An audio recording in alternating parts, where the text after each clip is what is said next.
Pernah nggak sih Anda pas lagi scroll-scroll media sosial gitu, terus muncul perasaan kayak, aduh kok kayaknya ketinggalan ya, lihat gaya hidup orang lain kok kayaknya wah banget gitu. Hmm, Atau mungkin kepikiran, ini uang katanya kan bisa bantu banyak hal, tapi kok kadang malah bikin hidup tambah, ribet ya. Emang sih dunia finansial kita sekarang ini kompleks banget. iya, benar banget. Banyak lika-likunya. Selamat datang di kajian mendalam kita kali ini. Kita mau coba nih, menyelami psikologi di balik keputusan-keputusan finansial kita. Inspirasinya dari mana? Dari Morgan Housel ya? Betul, Morgan Housel, penulis, pemikir finansial yang, wah, keren banget lah. Cara dia jelasin ide rumit jadi gampang dicerna. Kita ambil dari banyak karyanya, ya wawancara, ya buku fenomenalnya itu, The Psychology of Money. Buku yang bagus banget itu. Nah, tujuan kita di sini bukan cuma mau kasih daftar tips finansial biasa gitu, bukan. Bukan itu ya. Lebih ke, gimana ya, bantu Anda memahami hubungan Anda sendiri sama uang. Lebih dalam gitu. Gimana caranya biar uang ini jadi alat, ya alat yang efektif buat bikin hidup lebih kaya. Kaya dalam arti yang sebenarnya ya, bukan cuma angka. Iya, kayak makna, kayak kepuasan, bukan cuma soal angka di rekening. Yuk, kita coba bedah bareng-bareng. Oke, siap. Kita mulai dari pertanyaan paling dasar deh, yang kayaknya semua orang pernah nanya. Uang itu bisa beli kebahagiaan nggak sih? Pertanyaan sejuta umat ya. Morgan Housel jawabnya menarik nih. Dia bilang, iya, tapi ada tapinya panjang banget. Uang itu bisa jadi kayak peredam stres gitu, bantalan finansial.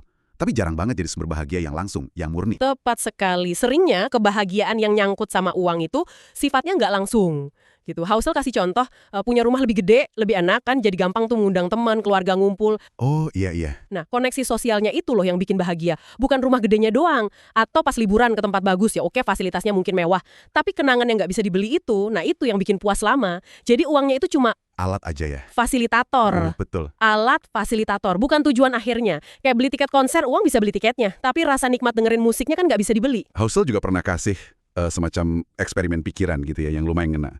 Coba bayangin, Anda dikasih dua pilihan hidup. Gimana tuh? Rumah super mewah, jet pribadi, semua ada. Tapi hidup pribadi Anda hancur. Cerai berkali-kali, anak nggak mau ngomong, dibenci orang, sakit-sakitan, kecanduan pula. Aduh, berat. Pilihan kedua, Anda kelas menengah aja. Penghasilan ya katakanlah setara $75.000 setahun. Tapi keluarga harmonis banget. Anak cucu sayang semua, sehat, tidur nyenyak tiap malam, jadi orang penting di komunitas. Jelas banget sih pilihannya. Nah, iya kan. Eksperimen ini, walau cuma bayangan, langsung nunjukin intinya. Apa sih yang benar-benar berharga buat kita? Kayaknya hampir semua orang milih yang kedua ya. Pasti, ini nunjukin ada hal-hal dasar dalam hidup, hubungan, kesehatan, rasa aman, kontribusi, itu nilainya jauh di atas tumpukan harta.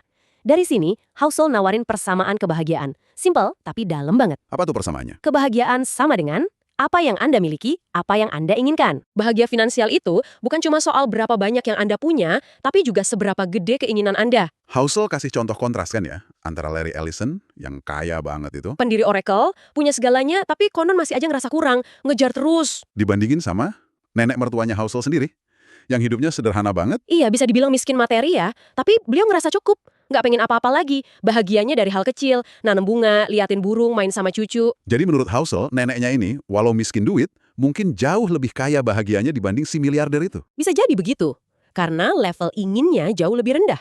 Ini nunjukin betapa kuatnya ngelola ekspektasi. Kita sering fokus gimana naikin sisi miliki, padahal ngendaliin sisi ingin itu bisa jadi sama kuatnya, atau malah lebih efektif buat dapetin kepuasan. Wah, ini benar-benar ngubah cara pandang ya.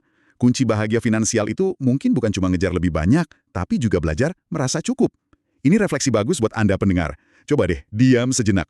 Selain materi, apa aja sih dalam hidup Anda sekarang yang benar-benar kasih rasa puas dan makna? Iya, penting itu.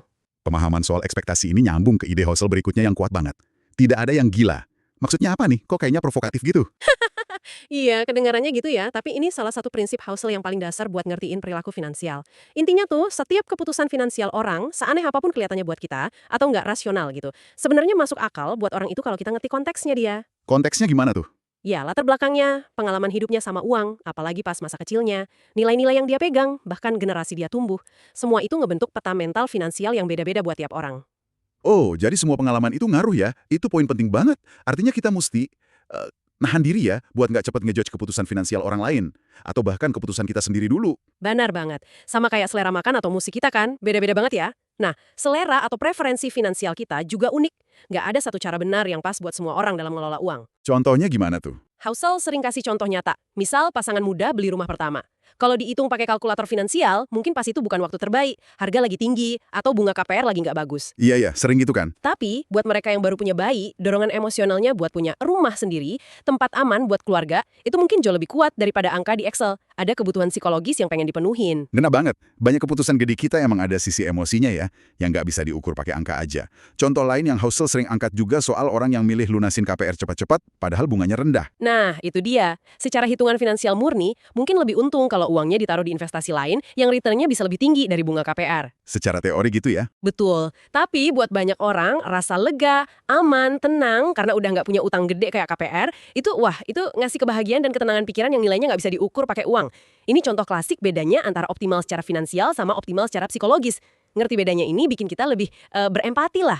Menurut Anda, pemahaman tidak ada yang gila ini bisa bantu kita lebih legowo gitu ya, sama pilihan finansial kita dulu, atau pilihan orang dekat kita sekarang?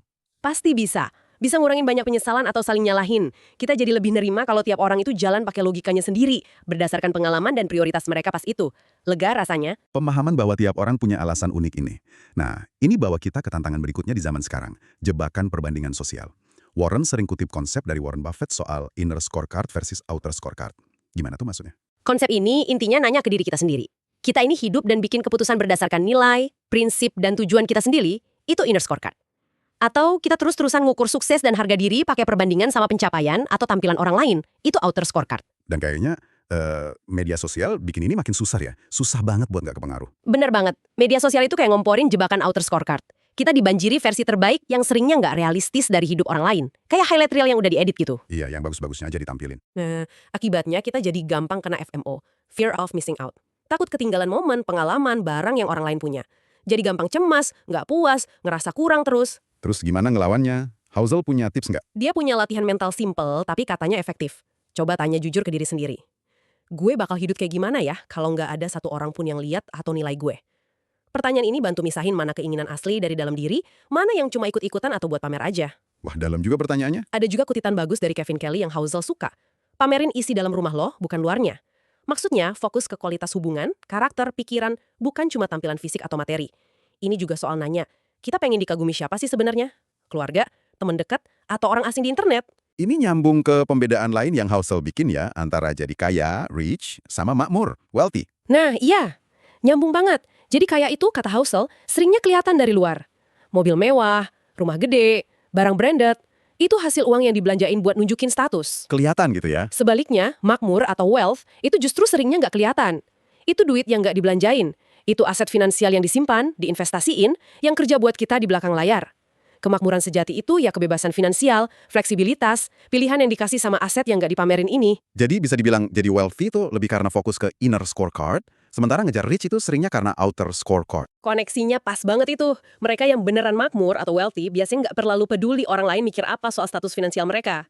Fokusnya ya bangun keamanan dan kebebasan finansial jangka panjang buat diri sendiri dan keluarga, bukan buat bikin orang lain terkesan. Kekayaan sejati itu ya di dalam tersembunyi.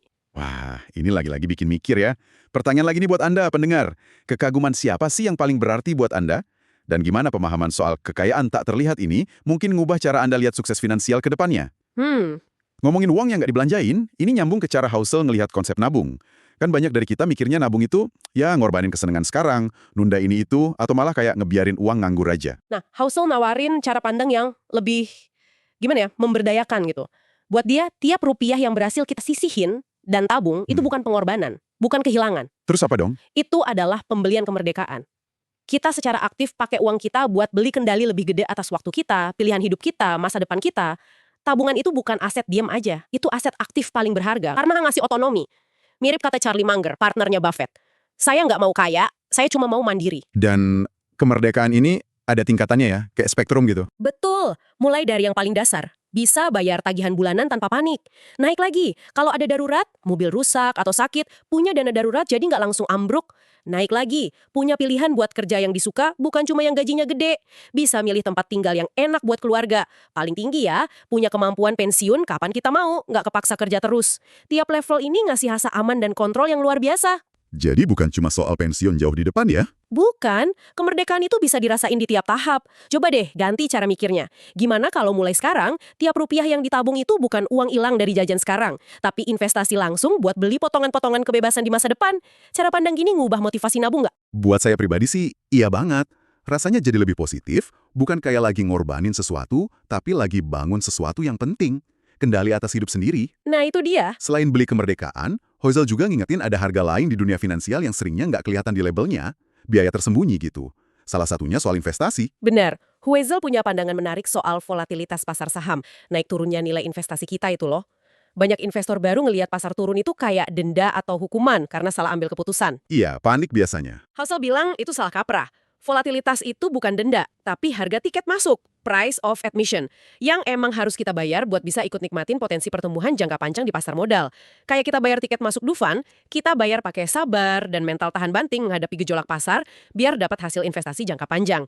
Nerima ini sebagai hal normal, itu kunci biar tetap tenang, nggak panik jual rugi. Oke, jadi volatilitas itu harga yang wajar dibayar ya. Terus ada lagi harga tak terlihat lain yang Hozel bahas, yang menarik banget. Utang sosial atau social debt. Ini bukan utang duit biasa kan? Bukan, ini lebih ke beban psikologis dan sosial yang sering muncul kalau kekayaan atau pendapatan kita naik. Gimana tuh maksudnya? Utang sosial ini soal gimana pandangan dan harapan orang lain ke kita berubah pas kondisi finansial kita membaik. Contoh paling ekstrim, ya kisah tragis pemenang lotre atau atlet yang tiba-tiba kaya terus bangkrut. Oh iya, sering denger cerita gitu. Seringkali bangkrutnya itu bukan cuma karena dia boros, tapi juga karena tekanan gede banget dari lingkungan sosialnya, keluarga, teman, bahkan kenalan jauh yang ngerasa berhak dapat bagian dari duitnya. Dia kayak ngutang secara sosial buat bantu atau naktir semua orang. Wah, itu ekstrimnya ya. Kalau di kehidupan sehari-hari gimana? Skala yang lebih umum. Bisa banyak bentuknya. Misal, tekanan dari dalam diri atau dari luar buat terus naikin standar gaya hidup pas gaji naik. Harus pindah ke komplek lebih mewah, sekolahin anak ke tempat lebih mahal, ganti mobil lebih sering. Iya juga ya. Atau ekspektasi nggak tertulis kalau kita yang gajinya dianggap lebih tinggi, harus selalu nraktir pas makan bareng. Atau kasih kado lebih mahal. Beban ini sering nggak disadari tapi bisa ngikis kebebasan finansial kita. Apalagi zaman medsos gini, tekanan buat kelihatan sukses makin gede. Ini balik lagi ke outer scorecard tadi ya. Tekanan buat memenuhi ekspektasi orang. Jadi, pas kita ambil keputusan finansial, penting mikirin bukan cuma angkanya, tapi juga potensi utang sosial atau biaya tak terlihat lainnya. Penting banget, sadar sama biaya-biaya tersembunyi ini, entah itu volatilitas pasar atau utang sosial, bantu kita bikin keputusan yang lebih bijak dan tahan lama. Coba deh Anda renungin sejenak, ada nggak ya utang sosial tertentu yang mungkin tanpa sadar lagi Anda pikul atau rasain sekarang? Wah, banyak banget ya sudut pandang dari Morgan Housel ini. Kalau kita coba tarik benang merahnya, apa ya kira-kira pesan utamanya yang bisa kita bawa pulang? Kalau dirangkum sih, pesan dasarnya household itu buat bangun hidup finansial yang benar-benar memuaskan dan awet, ngertiin psikologi kita sendiri, emosi kita, bias kita, nilai-nilai terdalam kita, itu seringkali jauh lebih penting daripada nguasain teknik finansial paling canggih sekalipun.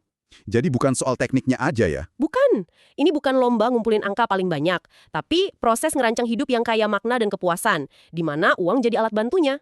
Setuju. Jadi fokusnya geser ya, dari sekedar apa, berapa duitnya, ke mengapa, buat apa duitnya, dan bagaimana. Gimana perasaan dan perilaku kita ngaruh ke keputusan finansial. Tepat. Coba kita ingat lagi beberapa ide kunci tadi. Utamain beli kemerdekaan sejati lewat nabung, bukan cuma kemewahan sesaat. Kelola ekspektasi secara sadar, ingat persamaan Housel, bahagia sama dengan milik ingin. Usahain pahami mengapa dibalik tindakan finansial kita dan orang lain, lebih welas asih, nggak ada yang gila. Dan sadari kalau kemakmuran sejati, wealth, yang ngasih ketenangan dan pilihan, itu seringnya nggak kelihatan mata. Oke. Nah, sebagai penutup nih, saya mau tinggalin Anda dengan satu pertanyaan reflektif yang, wah, kuat banget dari Housel juga. Coba deh luangin waktu bentar buat bayangin. Nanti di akhir hidup Anda, apa sih yang Anda pengen orang tulis atau omongin tentang Anda di obituari Anda? Fokusnya bukan ke harta ya, tapi ke karakter Anda, kualitas hubungan Anda, kontribusi positif Anda. Terus, tarik mundur dari gambaran ideal itu, dan coba jalani hidup Anda hari ini, biar sejalan sama warisan non-finansial yang pengen Anda tinggalin itu. Itu pertanyaan yang dalam banget dan bisa ngubah cara pandang ya. Gimana kalau kita secara sadar mikirin warisan non-finansial kita, reputasi, dampak ke orang lain, jejak baik yang kita tinggalin, gimana hal itu bisa ngebentuk ulang keputusan finansial kita sehari-hari? Gimana pikiran ini bisa bantu kita tetap fokus ke apa yang benar-benar paling penting dalam hidup? Lebih dari sekedar saldo di rekening bank. Pertanyaan penutup yang bagus banget untuk direnungkan lebih lanjut ya. Betul. Mungkin itu ya yang bisa kita bawa pulang dari obrolan kita kali ini.